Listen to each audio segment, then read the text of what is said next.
The story of the Mumkey Jones YouTube channel is a tragic tale that harkens back to the darkest tragedies of Shakespeare. Although King Lear would likely consider himself lucky if he saw Mumkey's downfall and knew how bad things could truly get.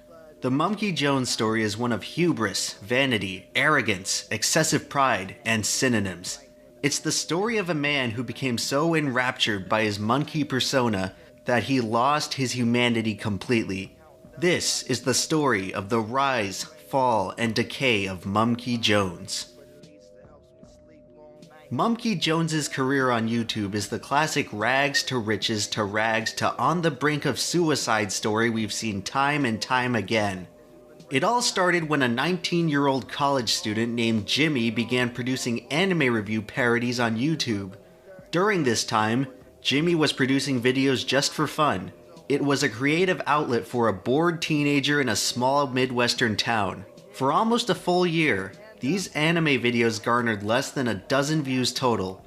But everything changed when his review of Yamada's First Time landed on the front page of Reddit. It was then, for the first time in his sad, pathetic life, that Jimmy had an audience. You know, at that time, everything in my life made me want to kill myself. School made me want to kill myself. My family made me want to kill myself. Suicidal thoughts made me want to kill myself. But then I suddenly had this YouTube thing. And it was the only thing in my life that didn't make me want to kill myself. I should have known it was too good to be true. Fueled by a fiery passion for entertaining a dedicated audience, Jimmy went on to produce a new episode of his anime review show every single week. As the weeks went on, his subscriber count slowly grew and grew, and it got to the point where Jimmy saw his YouTube channel as an opportunity to convert his hobby into a source of income. It was then, upon the day of his college graduation, that Jimmy was faced with two diverging paths. He could either become a teacher and be miserable, or he could pursue YouTube as a full-time career.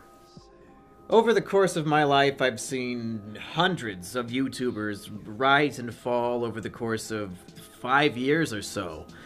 And I thought to myself, maybe I'll be the one who successfully has a lifelong career on this website. Jimmy chose the path of pursuing YouTube full-time, and shortly after, his channel began to grow exponentially. Within the span of a single year, he hit major milestones: 50,000 subscribers, then 100,000, then 200,000. The sky seemed the limit for his online success.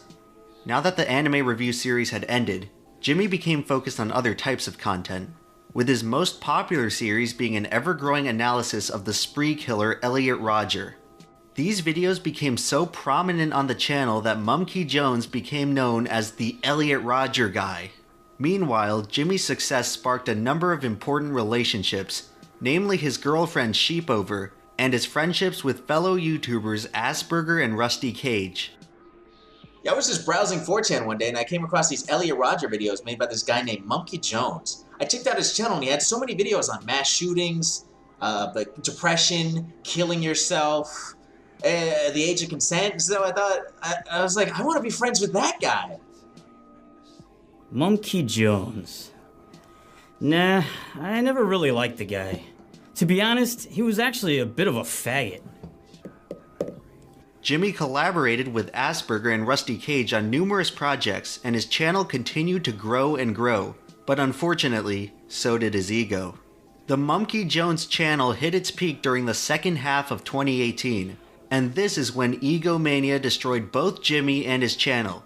Jimmy focused his every waking moment on his online persona, dedicating the entirety of his existence to the Mumkey Jones character. His life had become so dominated by his e-celeb fame that the man known as Jimmy began to cease to exist, and the Mumkey portion of his personality took over. The Mumkey Jones channel may have started as a creative outlet for a lonely young man, But it had now grown into a content factory meant only to increase the fame and fortune of an ego that was ballooning out of control. Mumkey became obsessive about his statistics, frantically checking them each hour to see how many new views and subscribers he'd obtained. He began to recognize YouTube stats as a measure of self-worth, and anybody performing below him was seen as a lesser human being. According to one report, Mumkey once berated a McDonald's employee for taking too long on his McNuggets, asking whether or not they knew how many YouTube subscribers he had. With this inflated sense of ego, Mumkey no longer felt the need to produce new, interesting content, and instead devolved his channel into a daily vlog, convinced that he was now famous enough that his mere existence would bring in major view counts. Yo, what's up everybody? Welcome to the Mumkey Vlog! Be sure to like, comment, and subscribe, and let's get to it. Alright, today I'm going to be eating some chicken-flavored top ramen.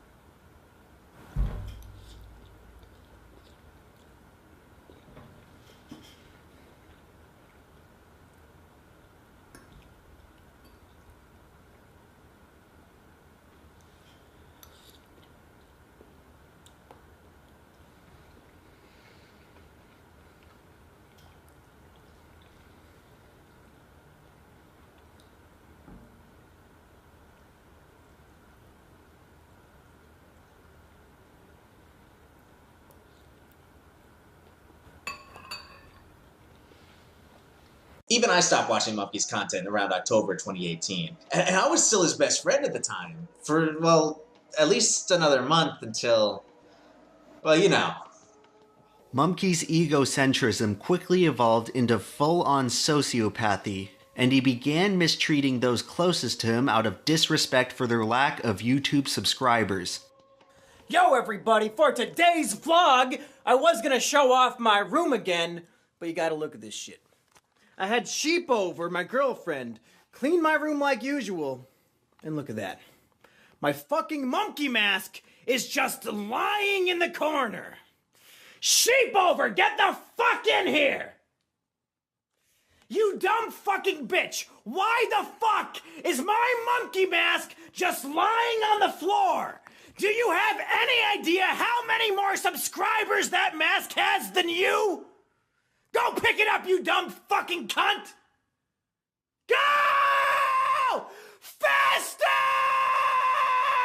After becoming fearful for her safety, Sheepover broke up with Mumkey in November and ran into the open, loving arms of Mumkey's best friend Asperger. Mumkey saw this as a massive betrayal and never spoke to either of them ever again. Why did I stop working with Asperger? It was just creative differences. You know, we were working together and making videos, and we were having a great time. But we just had some creatively different ideas for how the channel should be run, you know, and we had these creative differences about the videos, and yeah, we had these creative differences, and because of them, we decided to stop being friends forever.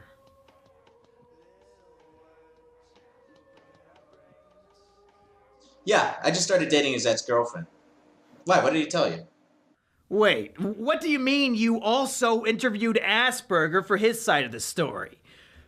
This is fucking bullshit, man. How am I supposed to know the proper way to lie about what happened if I don't know that the other people involved in the story were interviewed too? It was around this time that Mumkey's popularity began to severely decline. The vast majority of his fans weren't interested in the new content he was making, and they abandoned his channel. As a man whose self-worth was defined by his Social Blade stats, this sudden decline in subscribers and views was crippling to Mumkey's mental health. With his girlfriend and best friend gone, and his channel dying, Mumkey's mental stability began to actively decay. But unfortunately for him, his downward spiral was only just beginning.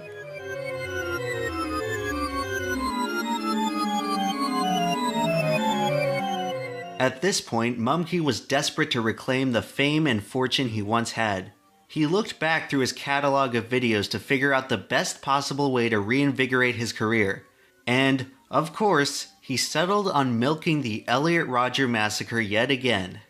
However, his Patreon was nearing $0, and YouTube refused to monetize Elliot Rodger videos. So Mumkey decided that his comeback would instead be in the form of an Elliot Rodger amusement park called Retribution Land. He took out a loan for $200,000 and invested all of his savings into the project. Retribution Land's main attraction was a ride called the Isla Vista Experience, where each rider would get into the passenger seat of Elliot's BMW and ride through a graphic simulation of Elliot's day of retribution. The park also featured a ride called Escape from Morocco, during which riders would sit in front of a computer screen for 45 minutes writing sad emails to their mother. Needless to say, Retribution Land was a massive financial disaster, and it left Mumkey hundreds of thousands of dollars in debt with no way of digging himself out of the hole. And that brings us to the present day.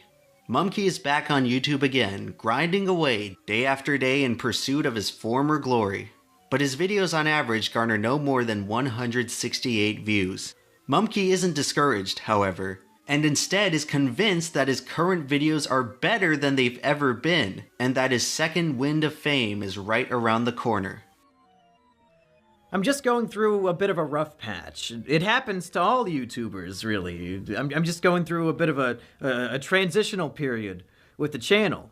Because if you ask me, I think that the content I'm making right now, the videos I'm making right now, are better than anything I've ever made before.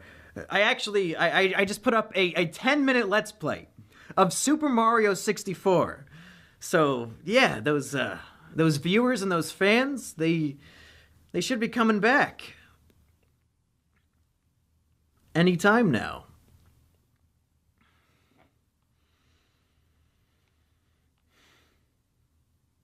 My latest rap album actually peaked number 8 on the Billboard charts. So yeah, we're doing pretty good over here. Why are we even talking about this guy again? Did he finally fucking kill himself? God, I hope so.